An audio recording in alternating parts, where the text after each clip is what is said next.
So malting is, I heard you guys talking earlier about alpha and beta amylates and the different ways the sugars are broken down.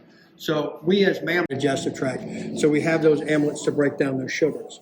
Beta amylates we don't make, which is why we have to depend on the grain to do it. So you've heard the term malting. Mm-hmm. You don't understand what that is?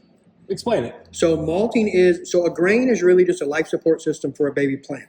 It's a small fertilized seed, a genome, inside there wrapped around a bunch of carbs, complex sugars folded up. And what happens when it's told to live is it starts releasing enzymes to break those complex sugars, carbohydrates, and starches into simpler sugars that the baby plant can use.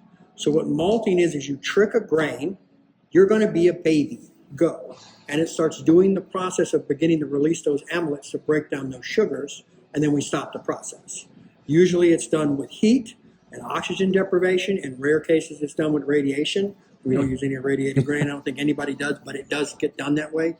So when they do a peat smoking, what they do is, like a Scotch distillery, they'll lay the peach out on the floor, and it's a two-tier system. They got the grain floor here and the peating floor down here. And they'll start a good fire to give heat and stuff to convince the grain to germinate. And it'll start to germinate. It won't go as far as sprouting, but it'll begin the process. And then they put more peat on the fire and get more smoke, and that smoke still imparts heat, but also chokes off the oxygen process of the malting and stops the germination process.